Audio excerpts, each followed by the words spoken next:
حضرت عمر فاروق رضی اللہ تعالیٰ عنہ صحابہ نے مسجد نبوی میں بیٹھ کے میٹنگ کی۔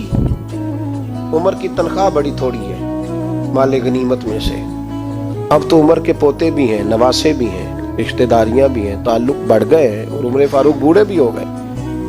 میٹنگ ہوئی مسجد میں، اس طرح کریں کہ عمر کا کچھ تھوڑا سا نا مشاعرہ، کچھ تنخواہ، کچھ خدمت، کچھ وظیفہ بڑھا دیں۔ بات طے ہو گئی، جب مکمل ہو گئی تو کہنے لگے یہ بتاؤ شعر سے بات کس نے کرنی ہے؟ ادھر جائے گا کون؟ پہلے اس کا نام تو بتاؤ، وہاں جائے گا کون؟ تو انہوں نے کہا یہ تو ہم نے سوچا ہی نہیں، بات تو بڑی تگڑی ہے، عمر سے کون بات کرے گا؟ یہاں جتنا مرضی تگڑا پیر ہو، آپ نذرانہ لے کے جائیں، مسئلہ ہی کوئی نہیں۔ ابھی کسی کو کہنا پڑا ہے؟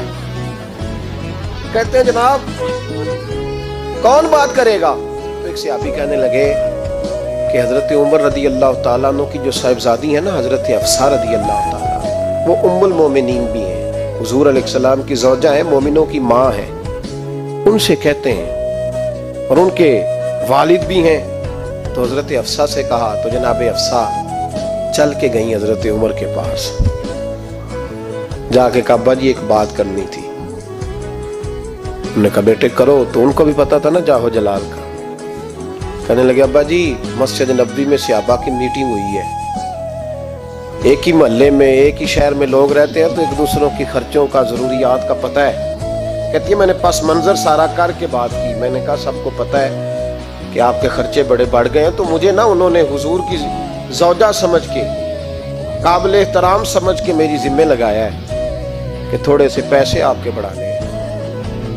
تو حضرت عمر فاروق رضی اللہ تعالیٰ عنہ کی صاحبزادی کہتے ہیں عمر کو اتنا جلال آیا کہ اٹھ کے کھڑے ہو گئے، کہنے لگے حفصہ ان لوگوں کے نام بتا، میں انہیں دروں سے ماروں گا، اور اس طرح ماروں گا کہ ان کی کمر پہ نشان پڑے، ان کی کمروں پہ نشان پڑے، اس انداز میں درے ماروں گا کہ مجھے زخم نظر آئے۔ ابا جی اتنا جلال کس بات کا؟ سادی سی بات ہے۔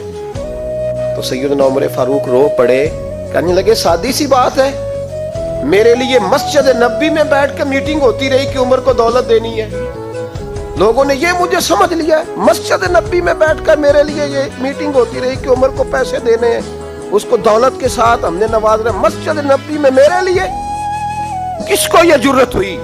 فرمایا حفصہ کاش کہ تو میرے پاس پیغام لے کے نہ آتی، کوئی اور آتا اور پھر میں اسے دروں سے مارتا۔ حضرت حفصہ کہتی ہے میں خاموش ہوئی تو میری طرف دیکھ کے فرمانے لگے بتا نا، تو نبی پاک کے گھر میں رہتی تھی، میرے مصطفیٰ کا طریقہ کیا تھا، کرنا بات اس طریقے پہ میرے ساتھ گفتگو کر۔ حضرت حفصہ کہتی میں رو پڑی، میں نے کہا ابا جی غلطی ہو گئی، آئندہ نہیں کروں گی۔